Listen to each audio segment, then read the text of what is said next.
to Intermediate Level English Language Arts. Hi guys, and welcome to another topic for English Language Arts 4. So today what we're going to be discussing is going to be about recognizing and using the possessive form of nouns, alright? So, what is the possessive form? The possessive form, guys, is a noun form wherein it shows ownership or possession, okay? So, when you like to show that this certain noun owns something, you would use the possessive form of it. Now, the general rule, again, for the general rule, this is something that I use. It's a term that I commonly use, just for a quick refresher, right? So, general rule is a term that I use for students or people who do not know the exact or specific rule, but would like to use a certain rule for it to be applied, or a common rule that is applied to most, if not all, words. So the general rule for making a noun, turning a noun into its possessive form, would be adding an apostrophe and then s to the words if it does not end in s. So if the word does not end in s and you'd like to make it a possessive form, you would have to put an apostrophe followed by the letter s. Now, if it ends in s, if it already ends in s, then you will just only have to add an apostrophe. So example here we have Andy's toys.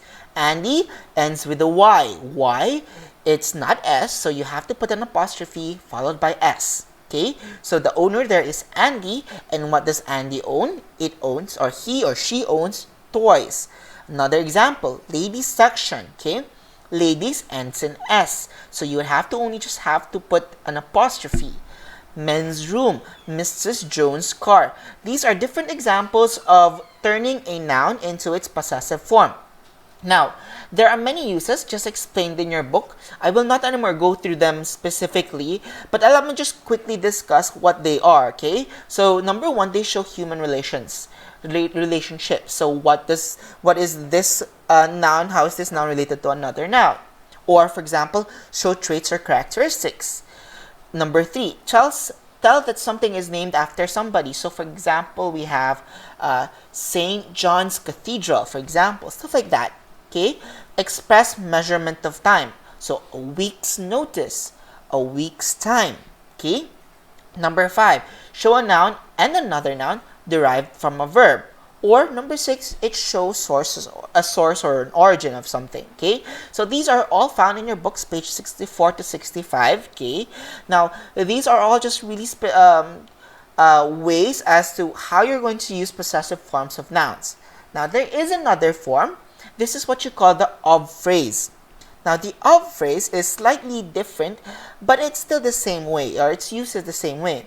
So, how does it work? So, for example, you want to make the noun into possessive form. How it's going to look like is, for example, Andy's toys. Okay, Andy there is the owner. You would start with the owner, followed by the thing it owns. So, Andy is the owner. Toys is the thing it owns. So, Andy's toys. But for example, if you're going to use it in of phrase, okay, in of phrase, it also shows possession, but it is in a different form. You would start with the thing it owns first, followed by the word of, and then the owner. So here in this example, Andy's toys is going to be toys of Andy. Okay, this is how the of phrase would work. And that ends your lesson for the possessive form of nouns.